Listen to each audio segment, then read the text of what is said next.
Estamos de volta com mais um programa do canal História Atual.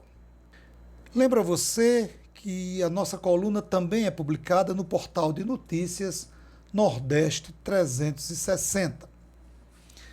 Essa semana foi repleta de notícias no campo da política, da economia, a política internacional, a crise da Ucrânia, a reunião de cúpula da Rússia com a China e, mais uma vez, o presidente faz sua live e diz um monte de bobagens.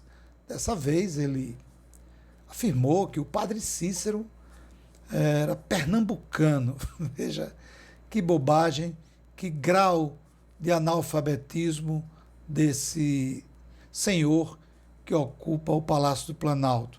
E ainda por cima disse que estava cercado de pau de arara, né? Os seus assessores e os nordestinos em si são pau de arara, né?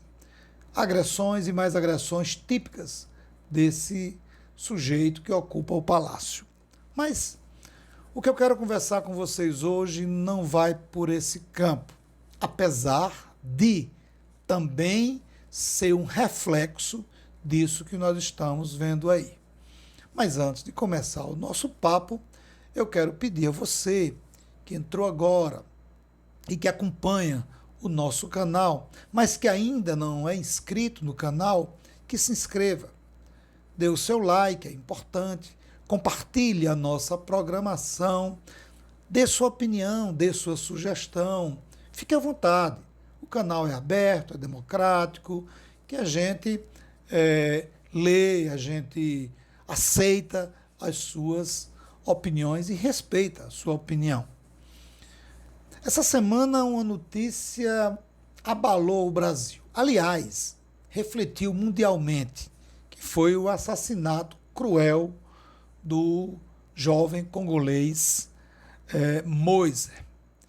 E eu vi e revi aquela cena bárbara daquele jovem ser morto a pauladas por alguns indivíduos em plena Praia da Tijuca. A Praia da Tijuca é um reduto conservador e bolsonarista, né? E acompanhei os noticiários e venho acompanhando os noticiários e fica sempre na minha mente aquelas imagens como se alertando para a consolidação da barbárie num país onde se insiste no discurso em torno da ordem, do progresso, pátria e família. Tudo isso, toda essa barbárie promovido e esse discurso da ordem, do progresso, da pátria e da família, promovido pelos chamados cidadãos e cidadãs de bens, usando como escudo ético a palavra de Deus. Sempre por trás dos seus discursos está Deus, né?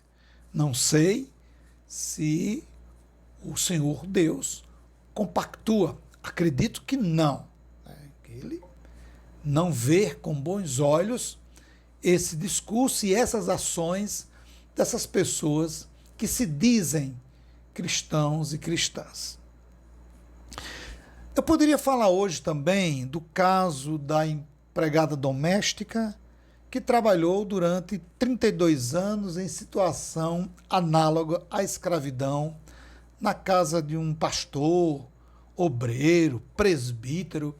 Eu não consegui entender ainda o que é que esse senhor é, mas com certeza ele é um líder religioso de uma igreja tradicional e que goza de um respeito muito grande no Brasil, que é a Assembleia de Deus.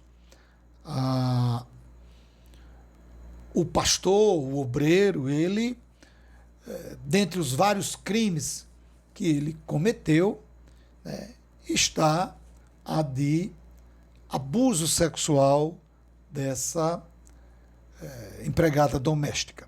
o caso está sendo apurado e, com certeza, nós teremos notícias e que venha a ser punido aquele ou aquela, né?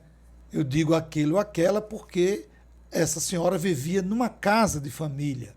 Então ali não era só o pastor, existiam outras pessoas que conviviam ali e com certeza sabiam da violência doméstica e do assédio que essa senhora sofria diariamente nas mãos desse sujeito, segundo as informações que estão na imprensa, né, e repercutiu nacionalmente.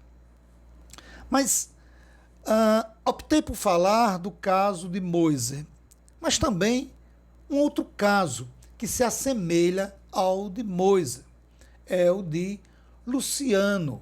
Talvez vocês se lembrem que em setembro do ano passado, na cidade de Porto Alegre, aqui no Rio Grande do Norte, um comerciante branco amarrou o Luciano Simplício, que é um quilombola, agrediu, né, e gravou o vídeo que se espalhou pelas redes sociais.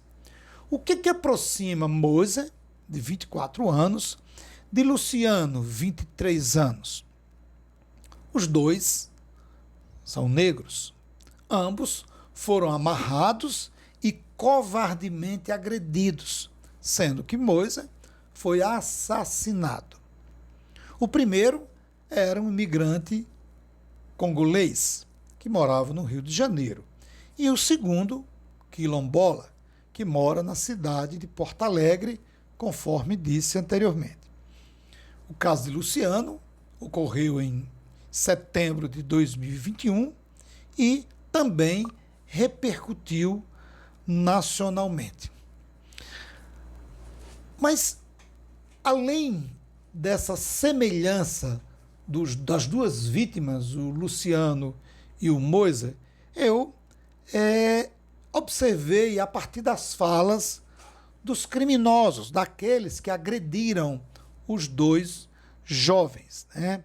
E que em ambas as falas houve uma construção de um discurso, de uma narrativa, para afirmar que tanto Moise quanto Luciano perturbavam a ordem.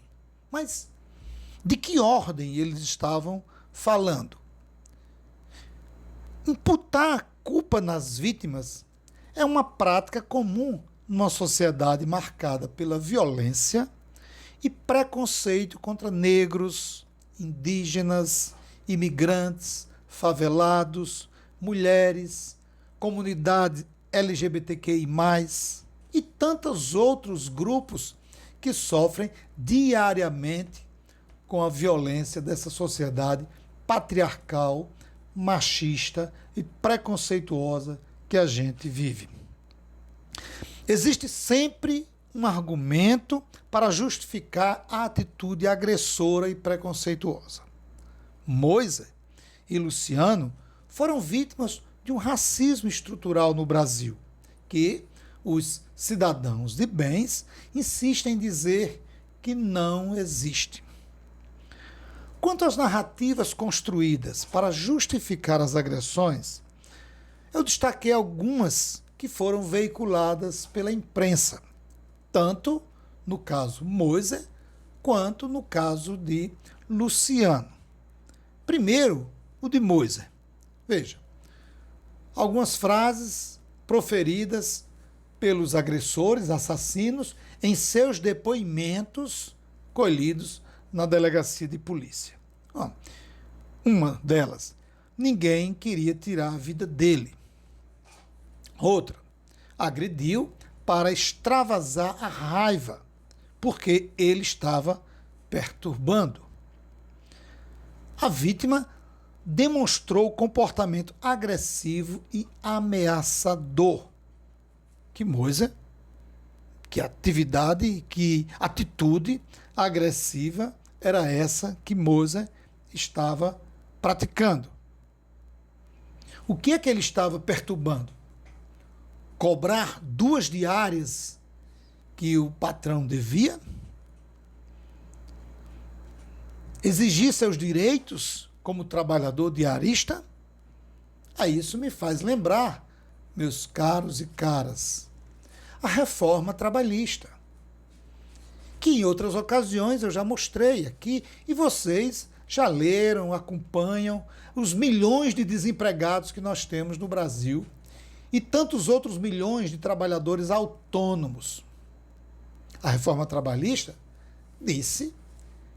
previu gerar empregos e que os trabalhadores poderiam negociar com seus patrões, diretamente com eles. Teria sido isso que Moisés tinha ido fazer? Ele, enquanto autônomo, foi negociar com seu patrão aquilo que o seu patrão lhe devia. Pagou com a vida. Até agora não tem nada esclarecido. As imagens não mostram nenhum tipo de atitude suspeita, agressiva de Moisés. Não mostra sequer que ele tenha esboçado uma reação agressiva para com os seus algozes. Moisés, ele é um reflexo do racismo do Brasil, mas também é um reflexo de uma política de governo desastrosa, de uma reforma trabalhista que não trouxe nem trará nenhum benefício para a classe trabalhadora. É isso que nós estamos vivendo no Brasil.